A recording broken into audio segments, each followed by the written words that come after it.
So we have an API that you could create an MCP based on. We are gonna have, like, a better, yeah, like, just out of the box MCP, that you can, like, So sync up with awesome. Cowork, yeah. Yeah, I think everyone's thinking about that right now, including AirPost. Yeah, actually, John, maybe that's an awesome place to start because I've been obsessed personally with this for the past 4 days. First of all, great to meet you. We don't know each other. So but You yeah, too. I love just Yeah. like sort of diving right in. Um, just to make sure I'm calibrated, um, how would you describe what AirOps does? AirOps is an awesome company that's not us, but AirPost. AirPost, I'm sorry. Uh, so yeah, no, don't worry. No, it's a failure of our brand. All right. No, no, no, no. I'm gonna redo that. Okay. Just to make sure I'm calibrated, tell me what AirPost does in your own words. Yes. So the goal of AirPost is to arm enterprise advertisers spending 1 million or more a month on paid social with fresh ads every week, mainly video ads. And I think what's different about us is it's not an AI ad making tool. It is people in the machine. So it is creative strategists led by Christelle Sellinger, who led creative strategy at Narrative for a long time, with Iron Man suits on that are doing 90% of the work internally at AirPost. And for the clients who are really busy, we work with Calm, Dr. Squatch, Reading.com. They're just getting a Slack every week. Hey, your ads are ready. Opening up the platform. They can tweak clips, they can tweak copy Okay. So, and upload and go. sorry, they can open up Slack, you said? They're interacting with you on Slack? How are they interacting with you? A little bit, yeah. I mean, it's mostly that their rep says your ads are live. They get new ads every week. And I think the key point here is these ads are not auto generated. They're not even majority AI footage. We use their footage. We have our own library. We think is the biggest in the world of UGC vertical video footage that we built up at our agency Ready Set. And then we have a team that makes Gen AI footage specifically for them to fill gaps. And the engine orchestrates uh, ads.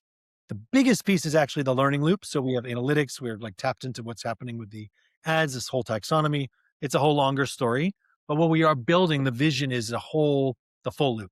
Like, there's a lot of companies that do the analytics piece, but not the like, oh, I had a client tell me, the big fintech in Europe, yeah, our motion AI tagging's cool. And it tells me her words, like, we need more people with brown shoes in the ads. Like, what am I going to do with that? Right. But if you could actually make the ads that same day, I think that's where it gets Okay, powerful. wait. So we think Europeans like brown shoes? Is that like what's happening? Yeah, fair. Wait, No. was it a shoe company, or is it just like No. were you saying that facetiously as if like, "Oh, like, this is what they've come up with," like, it's an uncalibrated AI insight, is what you're saying? Well, that's a good point. That's a good word. Like unstructured, uncalibrated. It's like there's just so much data out there. It's been there for years. VidMob had a thing where it's like, oh, you ought to do more of this, or like when you see blue in the ad. But is it BS or not? And even if it's not, what can people do with that insight? Creative is really hard to produce. So we're trying to So build both sides.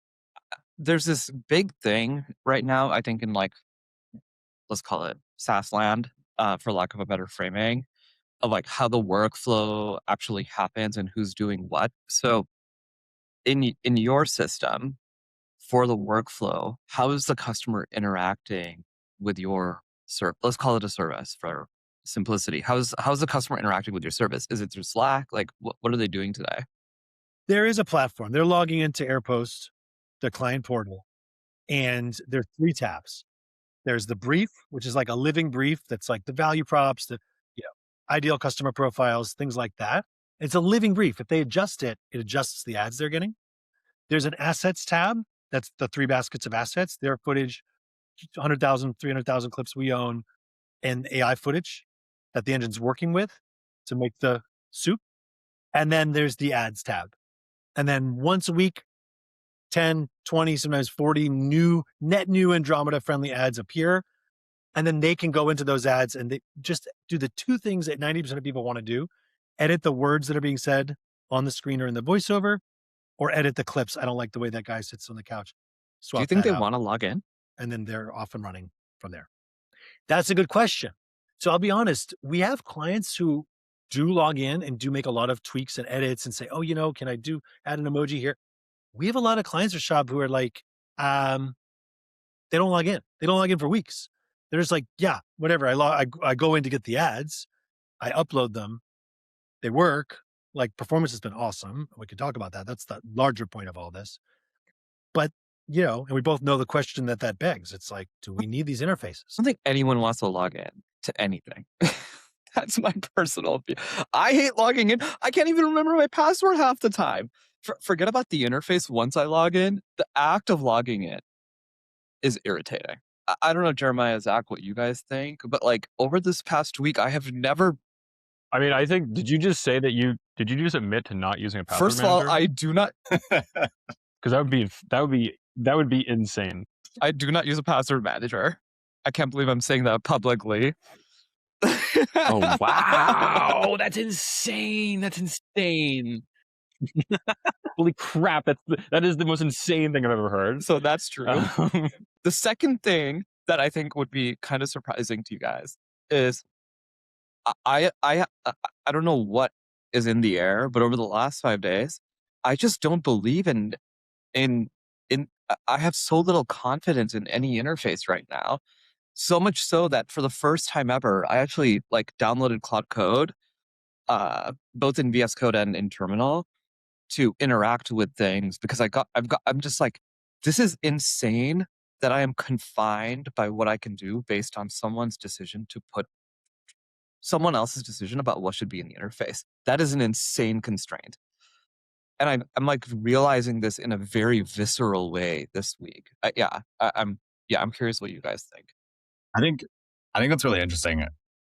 What you're describing, because I think if we're talking about like if I need to review 20, 40 ads and determine what I want to put into my ad account or not in that context, I don't actually want to do that in Slack or via like a messaging app or something like that. I need it to be a more visual layout. But what you just described, Rishabh, in terms of like, could you just have your own interface do whatever you want it to do in that context? That becomes interesting.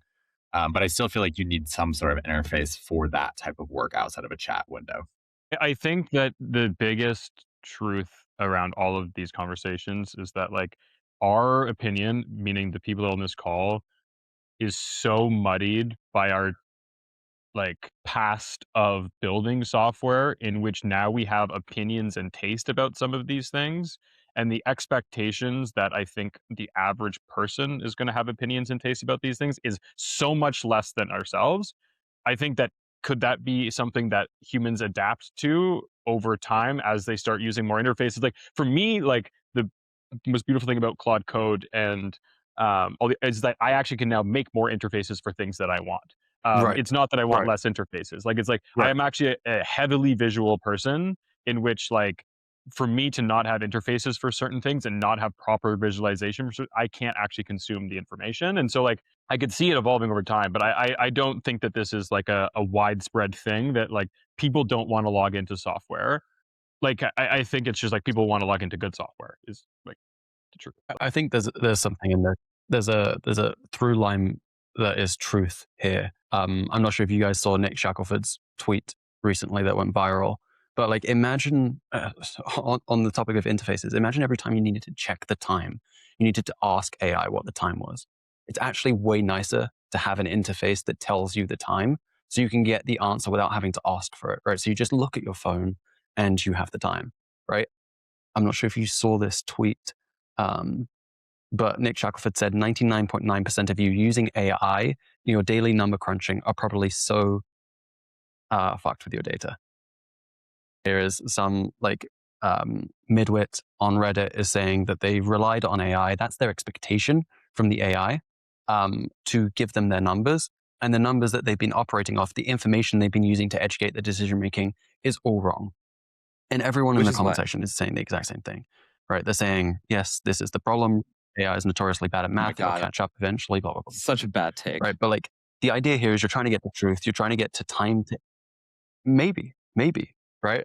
But maybe also the best way to get time to insight isn't on the other side of having to reprompt the same answer over and over again, right? Like, what is the time? I just want to see the time. No, you I want an don't. interface that tells me what the time is. I mean, maybe Maybe you do, Jack. Maybe you do. But you want to know the time for a reason.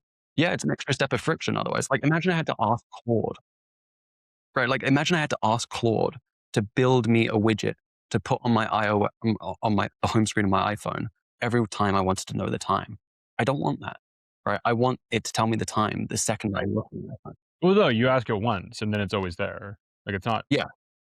Or I don't even have to ask for it. It came on the phone. I think that not having to ask for it is a super interesting thing on my mind right now, because what we're thinking about is like, y'all probably played with Gamma or these like really agentic things where you're just talking to it and saying, make me a deck based on this call. I don't like slide 5. Also, the photos are a little weird. And it's pretty magical and also a little exhausting. And so as I think about, should we agentify AirPost instead of like a traditional sort of SaaS thing, you log in and you see stuff and you click buttons? Should you be able to go in and just be like, make me an ad that hits this ICP, based on what's working XYZ, and have it come out? Then I started thinking this morning, why do I even want to type that? Like, I want something that knows that that should be the thing I do and suggests it. And suggests it mean it already makes the ads. It already tells the time 10 times on the screen. And then to Zach's point, ads are visual. I want to glance at them. I want to scrub them. Okay, that's the one I want.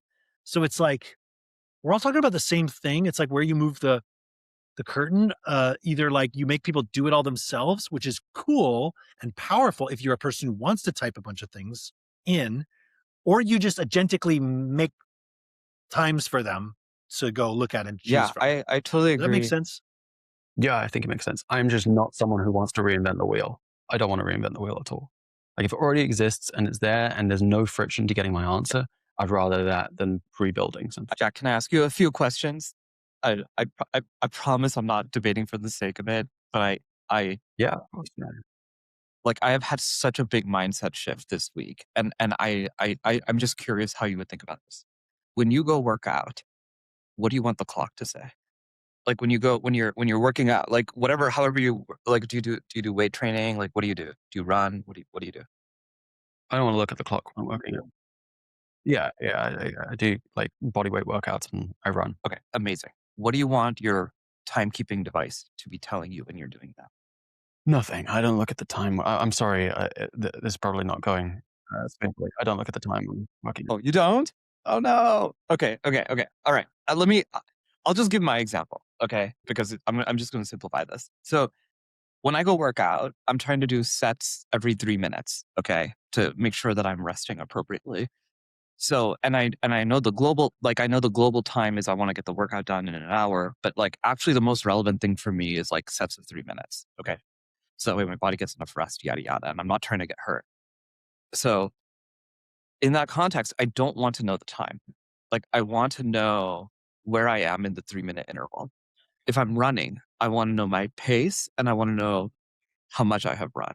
And so like I think Zach's point is the insight, which is yes, we all need a visual interface, but I actually think we each know in any given moment and in any given context what that interface needs to be for us in order to do the job. And so like my provocation for like AirPost, for example. See, we do. That's where I'm saying we do. Like, for example, one of the most annoying things that I've been working on recently is I am trying to rebuild our entire roadmap. Okay.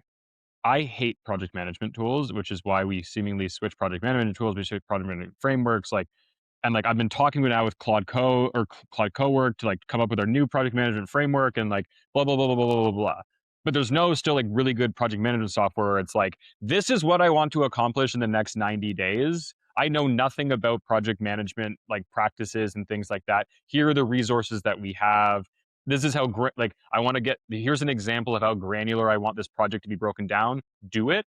Like that still doesn't exist. And so like, I still don't know exactly the fundamental structures around some of these problems that I'm trying to solve.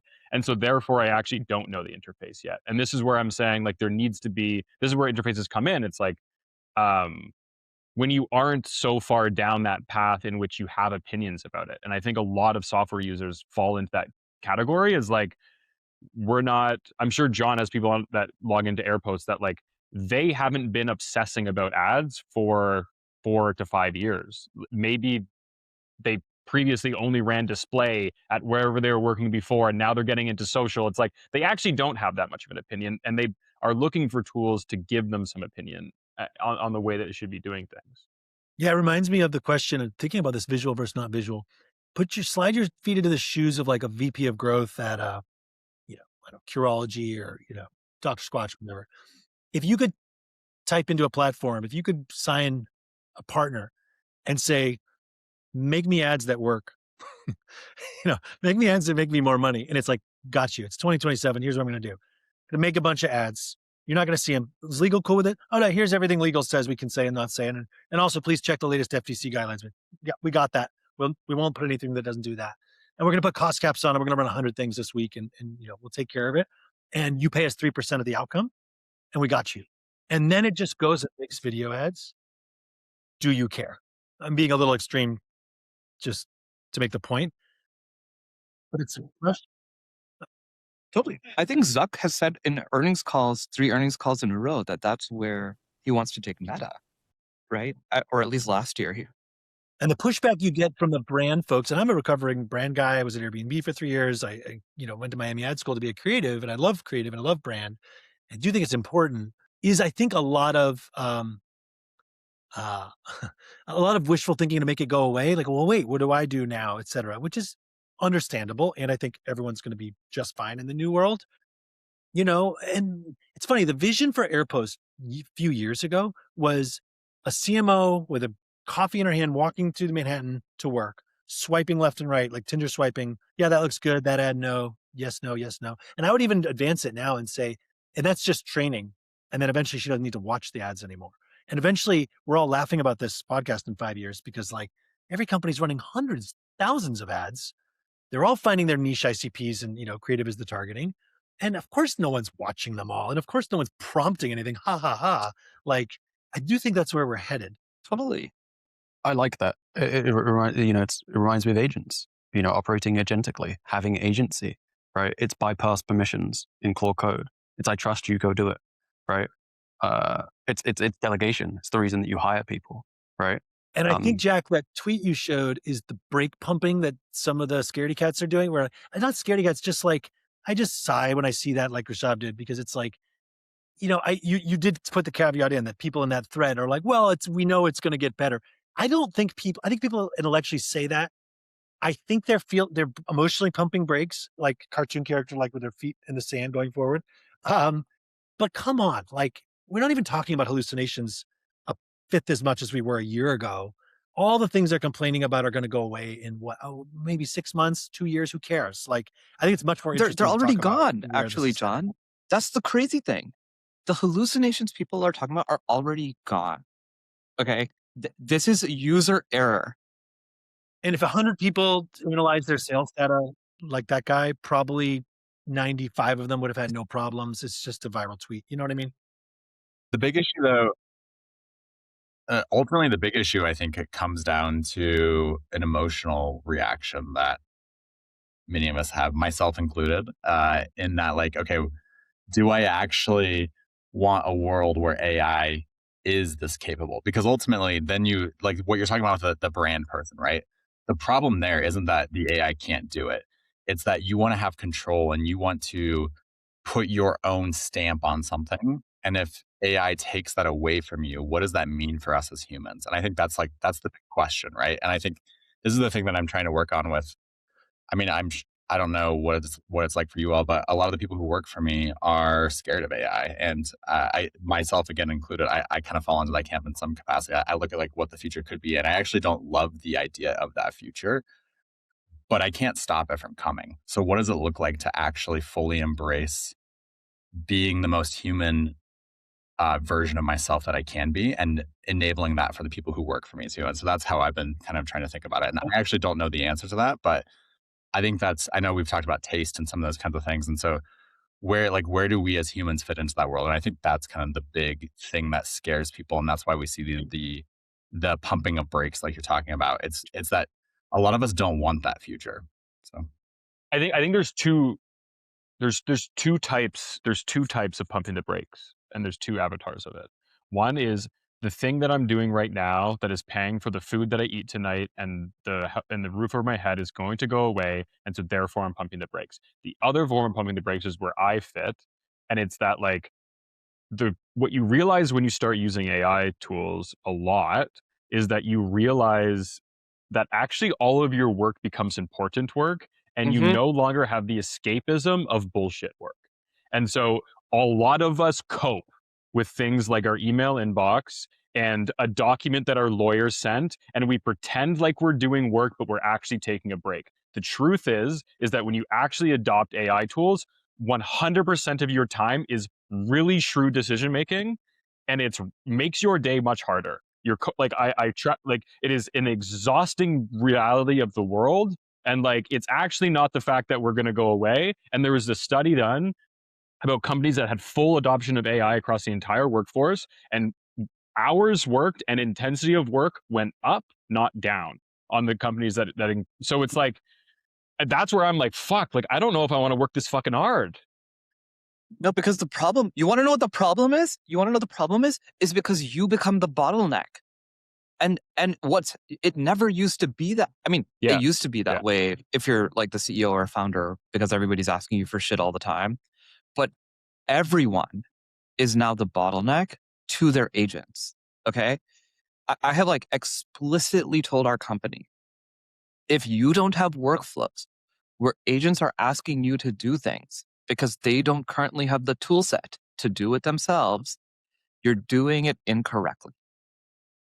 Right? Like if you're still like you doing stuff, like that is the wrong workflow. Like the workflow is you're being told like out comes an action list, and the agent tries really hard to do it themselves, and then there's a set of things that they simply cannot do, and you're doing it, and now you're a bottleneck, which is why it's so exhausting. It's so exhausting. And it's funny, it's so true. And I think Sam Altman, Denise, what's his name, said this recently. It's like, it's not that the technology won't be there. It's not that diseases won't be solved in maybe 2 or 3 years, technically, but the people, he went through the whole timeline of like the COVID vaccine, took like a year and a half to go through all the trial. Like people that I talk to at businesses, by the way, guys, when I go to like a New York ad week or like a conference of my old traditional advertising industry, no one's talking about any of these things. No one has definitely tried Quant Code or Cowork and knows what it is yet. And they're quite terrified. I think, Jeremiah, your point, and thank you for sharing that, is extremely spot on. Like, it's like when someone's being argumentative or something, you're like, hey, what's really going on for you? Like my most vulnerable fancy senior friends from traditional advertising are like, I'm scared and I'm pissed and I don't want that world to happen. So that's why I'm saying this is not good enough. This is not good enough. So I think it's a really good point. I just think like something has tipped in the last, I don't know, since the start of this year, basically something has tipped. Like I really feel it. I'll give you like a very simple example. So we were talking about MCPs earlier. So we just launched our MCP 2 days ago. First of all, it took an afternoon to deploy. Okay. Like almost no time. And I'm already using Claude to interact with our system and start up our own UI. And it's better. Okay. Which is like, do I like saying that Claude is better than our UI? I mean, I don't love it, but it is better. And it's like, it's not easy to make good agents. What is the value of our system? Thank God, is unrelated to the UI, right? It has more to do with like generation and data. It's not particularly relevant to the conversation, but like the fact that I can use it in Claude and then ask questions like, okay, given this, and then now pull in all this data from all of these other places and go make decisions. And then, by the way, now I instruct it to go do the actions back inside the Fermat product, all without ever going into our product, is just better. And I work here. It's the same for us, by the way. Yeah, this just happened the last couple of days too for me, Rishabh, which is to be a creative strategist working behind that curtain in the back end of Airpost to make these ads is really, you got to be trained. There was an 80-minute call with our head of operations describing to someone new, hey, there's this bit is janky. You got to press that button, wait for it to spin. I gave it all to Cowork, and I very excitedly last night sent my team like, guys, it made ads, like, and they're good. I remember what I was going to say earlier about it being exhausting, Zach. Like, I did feel exhausted the last couple of days. I was describing it to my friends. So as I have them running now, I have like 6 or 10 things in Cowork going all the time, building all the time. And they keep getting stuck and bottlenecked. And usually I'm the bottleneck. I just had to figure out things I didn't think I was capable of because I'm not a technical person. Like it was like, oh, if you give me an OpenAI key, I can go make that video thing in Sora. And I'm like, how do you do that? It's like, just go to this link, click make key. I did it all. But it's like, I give them the analogy. It's like I'm cooking all these stews, like these like slow cooker things around my kitchen. And I'm running around. And this one I started to chop and I totally like failed. And there's just some onions sitting there. These ones are going. And sometimes it takes me all day to like bake all these things, and the context windows get insanely long. But by the end of the day, I've been able to make like 8 or 10 stews by myself, and it's exhausting, yes, but also I feel like incredibly powerful. I won't take the time, but I could give you guys so many examples of things that like I would need a whole team to do that I'm able to just have. And I encourage everyone to have as many Cowork windows going as possible. And my job now is just dancing around, making sure nobody got stuck. Cowork yesterday saved me like $65 to $75,000 from Deloitte. So we are a Canadian company. We do Shred, which is a tax credit type thing. Last year, our tax credit, I think, was like $600,000, and we paid Deloitte 12.5% to do our thing. They messaged me, and it's the worst process ever. The Deloitte consultants that we get, because we're not that big of a company, are ESL, horrific to talk to. They don't understand our product whatsoever. And so you need to layman's term explain it to them so that they can layman's term explain it to the CRA. And we have 3 years now of Shred claims. And so I uploaded to Cowork all 3 years of our Shred claims. All of our Shred claims this year are continuation of projects. I exported our task database from Notion. And it made the most, it looks like, it makes Deloitte's previous claims for our Shred look like a 2-year-old made them. It is incredible. And I don't have to pay the 12.5% on like what's going to be $700,000 in tax credit. And it's like, it took less than half a day to do all of that. And it's like, I think I'm like, and that was actually the biggest tipping point for me. I was just like, oh wow, like this was so much better than well-paid consultants, like so much better. Dude, you know what? You guys want to know what we just did? I can't believe I'm going to say this out loud. Okay. You want to know what we just did? We took, well, because we're going after large enterprise. We said, here's our target list. Okay. Then we had a bunch of bots go figure out who are the relevant personas in each of those lists. Then against those relevant personas, we asked you to go do research against the types of things that we care about, whether they say publicly or not. Then against every one of our marketing streams, we ask which marketing stream is relevant for which person inside of each of our target accounts. Okay. Like literally what is going to happen is at the person level across all sorts of different ways that you can engage a person, we're going to know what is the right way to engage them. And all of this is going to be at zero effort to us. It's just a bunch of agents doing a bunch of work. And guess what? It's basically, I mean, not only is it basically correct because you can like just spot check, like you can go to these people's LinkedIn's and whatever. Dude, the insights that it pulls out about what people care about is ridiculous. Ridiculous. Yeah. How does this affect Rishabh and everybody, how you hire? So I find it difficult because look, if we were having this thing 4 weeks ago, we may not have a lot of these insights and Cowork and all this stuff, or 2 months ago, right? So I have empathy for people. And if I'm interviewing someone, I just had an interview an hour ago and they were like, yeah, oh no, I use ChatGPT and it helps me with the project management of this gaming company. And I mock up a couple things. Basically it's people who you just say ChatGPT and then they're still chatting with it. They're not doing any of these things we're talking about. And the dream is that everyone you hire is like, I picture a running race, like they're running ahead of you going down a path and you're like, cool, let me catch up. Not like, no, come on. Have you not tried Cowork yet? So I don't know. How has this affected the way you guys source and hire people? We haven't hired anybody for a year. Um, I was going to say, yeah, when people leave, we're hardly ever backfilling positions at this point. And so I I mean, mean, the truth is like, and I also don't like, if you were to say, okay, someone that's like a Claude weapon, I'm like, well, how did you get to be a Claude weapon and want a job? Um, because like in a weird way, it's like I think anybody with Claude could just place any sort of income like really quickly, like very quickly, um, and like not have to have me tell them what to do.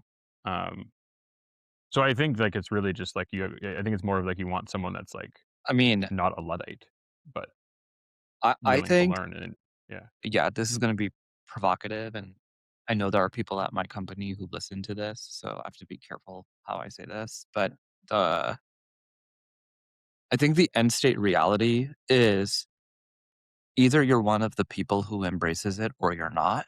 And I think the entire tech industry is only going to be filled with the former. And we can sit here and debate over what period of time.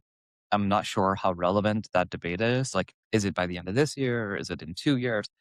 And then if you say that that's true for the tech industry, you can say that that's going to be true broadly for anyone in quote unquote IT functions at other industries, right? And so then we're talking about like a rate of propagation.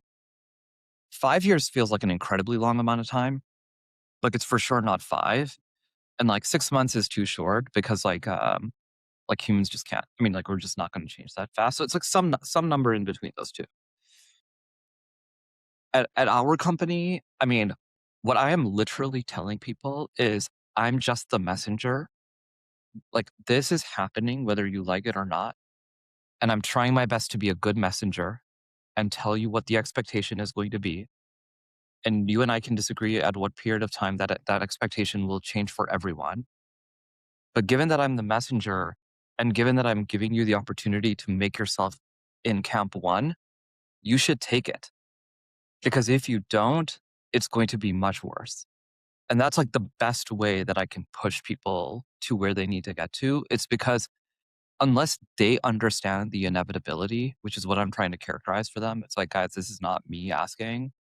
This is the market changing what it's expecting. And I'm simply here to articulate to you that that's true. and the technology doesn't even have to get better for that to happen from here. Like we already have the technology to replace, I don't know, 80% of the work that's happening manually in our, at least in my business. I don't know if that's the case for you all as well, but like that's, and maybe more than that, but like that already exists today. It's actually just about inserting it into processes, getting it the right data, training it to do the tasks the way you need them done, all of that kind of stuff. So yeah, yeah, it doesn't have to get better, and presumably it will get better. I would dovetail one thing on that though, Jeremiah, which is it's also AI can get you do 80% of stuff. It also gets you 80% of the way there really fast. But that last, I call the last 5 miles of AI is just really hard. Like I was even talking a big game about Gamma. Yeah, I've used Gamma a few times. I put some columns. I was really impressed. I actually haven't used it in a few weeks. I don't because the last miles, like it's annoying, right? So that's what we're obsessed with at Airpost. That's why we proudly have humans in the machine. Is I think things are getting more automatic. Like I was blown away the last couple of days what Cowork could do in one shot. Really deep, complex 3-hour things, but mostly most stuff's not all the way there yet. I think the really scary, exciting binary moment is going to come and tip. And I just had a call with ByteDance this morning. They were showing me what C-Dance can do. Um, like there's going to be a tipping point, and it keeps feeling like it's happening, but it's going to happen in the next year where whoosh, like it does get to 100% in a lot of use cases from a lot of companies, and everything starts changing really fast. I think the one thing to think about for everybody though is that like what we're essentially doing is we're getting a bunch of really, really good violin players, a couple cellists, um, and at the end of the day, like each one of those individual like agents or whatever they can do, it's like, yeah, they can busk on the corner and make like $20 to $30 a day. The real value is like to put together an orchestra and like put on the symphony and sell tickets. And so like the the truth that like the last 10% is the hardest part has been true before AI. It will be true after AI. The difference between greatness and good is like you don't stop at 100%. You actually go 10% less or more than 100%. And so it's like it's always is like small little differences. The ingredients are all the same, but like the way that you put them into the market to then extract value, yeah, like the right person can take a bunch of street musicians and make hundreds of thousands of dollars in a show, but each one individually can't. So it's like really thinking. I think it's like you think yourself, okay, I'm gonna create an orchestra. How do I actually turn these things into things that fill seats and things like that? Is like I think the way to think about it. And that's the difference between the one guy who just makes an income messing around in Claude doing one thing really well, or any of our companies, frankly, doing one violin really well and an orchestra. So like what we're talking about now is like, okay, we don't just make content. We also like have this complex taxonomy that goes really deep and wide against angles, ICPs, blah, blah, blah, and understands what's working for real and then actually makes something based on it. That's going to be the company, right?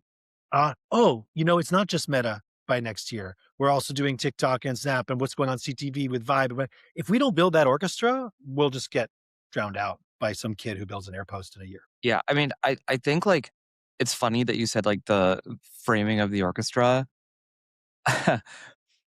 Some of the people on my team have gotten so good at this that they just produce things at like this ridiculous rate, and some of the things that they produce are not that useful, right? Which is like not a surprising thing to say, right? And so it's like, Right. how much do I? Two hard questions. Once people get really good at this, at the production side, one is how much do I even want to discourage that? Because like, if you're batting 300 but you're swinging a shitload, what the fuck do I care? Honestly, right? Like, just keep swinging. Like, you go to town. The other side of it is you have this like human problem where other people perceive you doing work that's not valuable.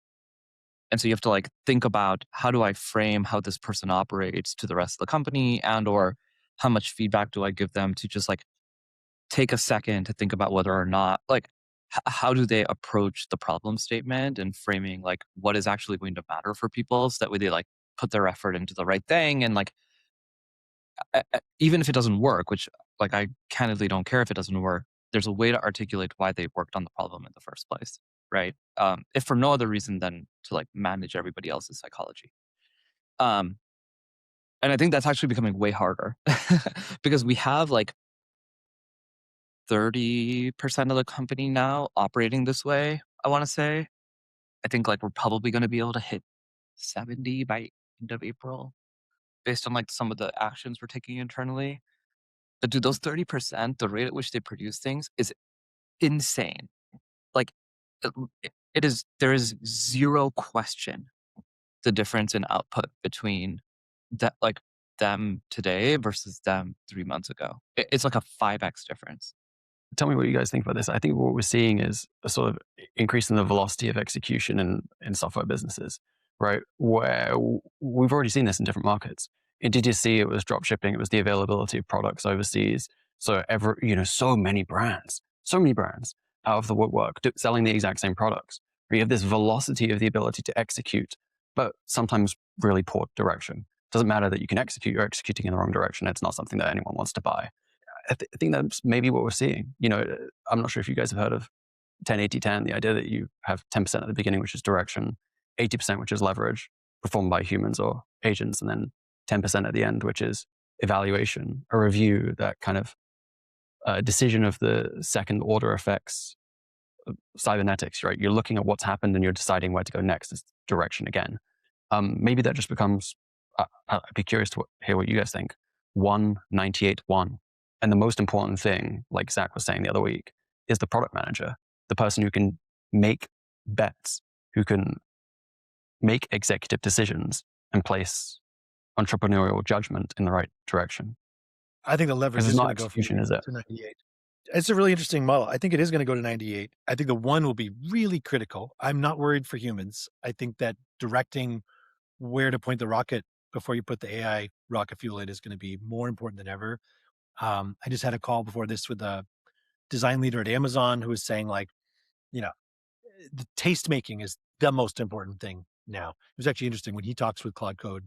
He's like, "Hey, look at the top 10 agencies and Frog and whatever, and like that's your bar," and gives a lot of inputs. Yeah, I think that's a really interesting model. I think the 80s is just going to grow and grow and grow. I do think like at first when you say you're not worried for, I am worried for a very specific type of human, um, and that is white collar worker that isn't that is between the ages of 25 and 35 that isn't technically that curious. The younger than 25, there's enough sort of like plasticity in the brain that this will just be the way that they're doing it. They're going to be learning their jobs in this way. But 25 to like, yeah, 35, 40, maybe they're stuck a little bit. They have a lot of life left. They have a lot of wealth to accumulate. There's going to be a few of those cohorts that just get absolutely rinsed. And it will be interesting to see the economic impact of those people not, I think, contributing to society and therefore having a payment for their contribution to society. Can I tell you the easiest way to see this issue? It's you look at the market cap of Anthropic and the number of people who work there, or OpenAI and the number of people who work there, and you look at the market cap of every other company and the number of people who work there.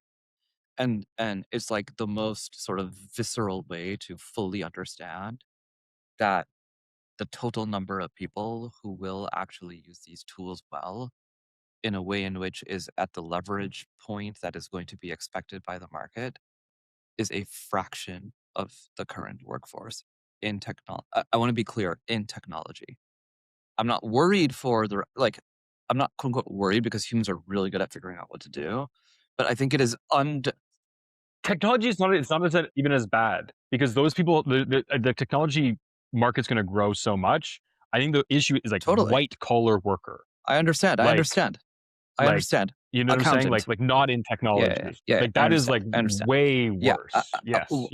I guess what I'm trying to, yes, I agree with that. And what I'm sharing is I don't think you need to speculate a lot because you can look at the revenue, you can look at the market cap, and you can look at the number of people at companies like Anthropic, OpenAI, Gamma, whatever it is. And then you can look at those same metrics at quote unquote traditional companies. And that is telling you what the quote unquote display, like, short-term displacement could look like. And literally John, I don't know what your hiring plans look like, but Zach and Jeremiah literally just said they haven't hired anyone. Amazon, Shopify, Microsoft publicly are showing their headcount looks like this, right? Yeah, every company that is very large is saying that their headcount is going to do this. And so then it begets a non-trivial question, right? Now, again, I think humans are really good at figuring out how to add value. So I'm not stressed for humans per se, but I think for any given company, I think it's a non-trivial thing. I'm not worried about humans. I think that if this is just going to create so much surplus, so many humans are going to be able to enjoy doing exactly what they want to do in the day, being relatively unchallenged.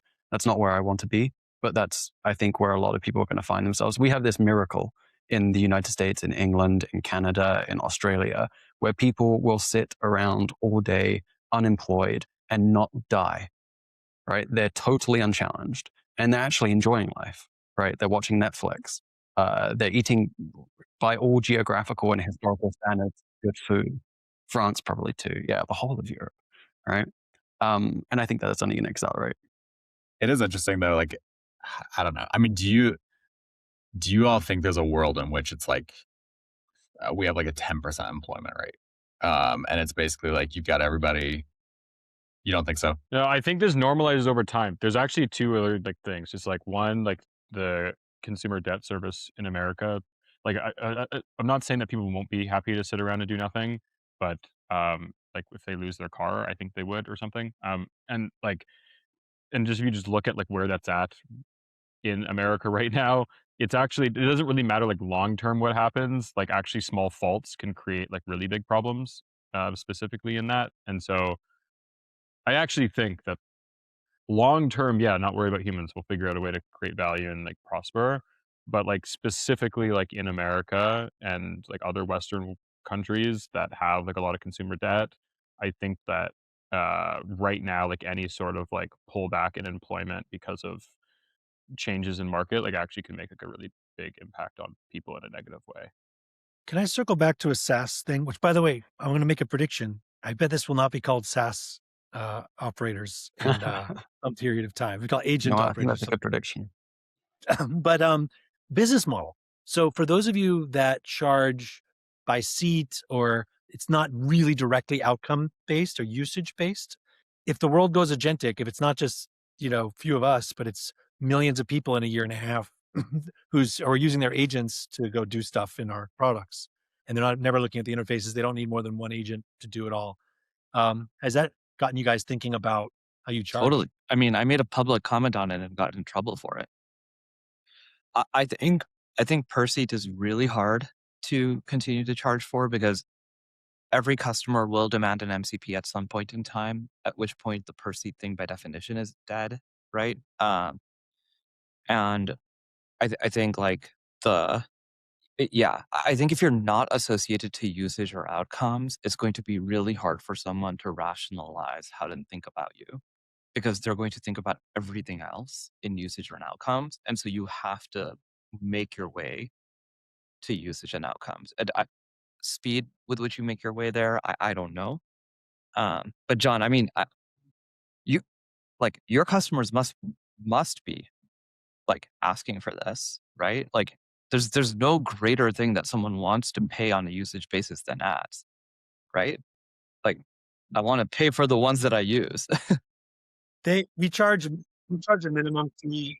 Most of our clients, it's a percent of spend. So it's like they do well, we do well. We don't have a $0 minimum yet, but we're flirting with it because it's like I do think the world's going outcome based and the product's good enough and we're getting the performance for everybody. So if we say, hey, look, it's free to try and we can get out there, get huge distribution, get all the aggregate data that helps us make better ads. I think that's the mode over time. I also wonder, do you think this whole new agentic world would cheapen some of our products? Like Foreplay is a really beautiful, awesome interface. How would you feel, Zach, if in a year, 90% of your customers were never seeing it? I wouldn't care as long as the checks were still hitting the bank account. Like I don't really, I'm not that emotionally attached. Yeah. Or maybe a better question is, would they pay the same amount? Right. Foreplay is Because very fucking cheap. yeah, And so like I like don't think all that much about like pricing and stuff. And like I appreciate you saying that about like the UI and stuff like that. It's like, yeah, it's like cheap and like I think our product quality is actually very good. I don't like to we never position ourselves as like the cheap option. We're just like our pricing model like isn't attached to spend. Is actually like our like angle. But that being said, we are building like more AI features in which like we're going to be incurring like different types of costs. And so like going to some sort of usage on AI tokens is what people seemingly are happy to pay for now. Like it's kind of funny. Like even myself, I hate paying for seats. We charge seats, but I'm like willing to just like, you know, take a dump truck of cash and throw it on Anthropic if like Cowork just keeps working, you know? Like it's like so there is like this weird little like difference in the way people feel about stuff. And like I think I feel it. So there will be a change. I don't think that rash decisions are ever good actually. So being like, oh, the world's going like, usage based. Like if I converted like Foreplay to usage based right now, like we'd probably cut the business in half or something, probably more than that. So we will adapt over time through added features, not just like changing the pricing model. you know what you just made me think of? Not saying Foreplay, but like I think there's a lot of SaaS products I probably pay for that I haven't logged into in 7 months. And if it was usage based, I wouldn't be paying that, right? Which would be more efficient for the customer. And Zach, don't you think that this is the point of growth? Like every new customer, if you bring on with these new features that are usage based, you don't have to do something dramatic, but you'll wake up a year from now and your business model will be different. Like that's just sort of how this thing works. Yeah. Yeah. Yeah. Yeah. Yeah. I think there's also, as it relates to Foreplay, two ways to think about the future of building the product. And I'm sure that this is a big part of what Zach's thinking about. You can build for that like 98% of execution that's going to happen agentically, probably very soon. maybe already, or you can build for that 1%, which is taste and accountability that's handled by humans, right? And I think that, the user interface is the visual part of the product, kind of. The actual ad is, right? The video that they watch and they decide, like, is this appropriate for my brand? And I don't know if that's going to go away. I think that person that applies their bias, that forecasts consumer demand, I don't think that's going away. I think that's going to become more important. I also think that Foreplay is one of the like luckiest companies actually of all time. It's actually the luckiest company I've ever like been a part of, where it's like we accidentally timed the whole you need to make more ads and creative is the only thing that matters. I kind of just like stumbled into that little like wave. And then the wave that I feel like we're like being kind of like luckily like blessed with right now is the idea that like, yeah, prompting is great, but like what if you don't know what to prompt? And like one of our long-term theses was like creative people worked like flow state is triggered by inspiration. And so when I even just said, we're like, oh, now you need to be doing multiple things at one time. Like if anything, like inspiration as a concept is going to be drained out of humans at a faster rate. And so I just need to be thinking about how do we replenish humans that have taste to work in flow. I agree that like there can be agents that are going out and researching and finding angles and USPs and all that kind of stuff, but there still is going to be like human taste of like, where is this company going to be going? Um, and I think if we can just continue to help people replenish that inspiration over time in different ways, like I actually think that's like the kind of like core of our company is just put creative people in flow state. You know what's nuts? I remember I was on a call with a customer and screen sharing Foreplay, and we were showing them as this big brand, right? And we pressed play on one ad. It was by True Classic. And they watched it. And I'm not sure if you guys have seen this ad, but it's like the guy's like making a bunch of innuendo, double entendre jokes while he's like showing off his shirt. And the tastemakers at this brand were like falling apart. They loved it. They loved this video. They'd muted, but they were talking to each other. They suddenly stopped paying attention and they were inspired, right? And I think that person, the person at the brand, whether it's the founder, it's, the tastemakers on the team, they're going to exist and they live for this, right? This is what they love. This is what they're building, right? They don't want an AI agent to do that decision making for them. I mean, good news for John and for you guys, right? Like that's sort of the core of the thing, right? Is like at some point humanity comes back into the flow. So, but yeah, I mean, what a crazy time to be building software. It's so fun. I'm right where I want to be. And what you just said, Rishabh, that's such a big question. Like I'm almost scared to say it because I love brand and taste and design, great coffee table books. But like, what if taste gets taken over? Like, what if it can amalgamate and look to net new ideas in such a way? Like already you see it on Sora. I mean, people are prompting that thing, but there's already automated creative things happening that people are gravitating towards. They're finding value from. I would hate to see the spark of humanity and creativity go away. I still believe humans would find lots of interesting things to do, but I just want to say the unspoken. It could be in 5 years or 10 years. These things come up with better creative ideas than I could at Miami Ad School or, at an agency. Yeah. I mean, what if, however we rename this podcast is done by an AI agent? It might have just happened before this call, actually. It's kind of funny you said that. We had our first SaaS operator strategy call, and yeah, we're renaming it. And we used Claude to rename it. So I was on something with the renaming. Yeah, we had the call quite literally before you got on. Yeah, That's funny. Amazing. This was awesome, John. It was awesome meeting you, man. cool. This was great. Yeah, you too. This is fun. Thank you for having me.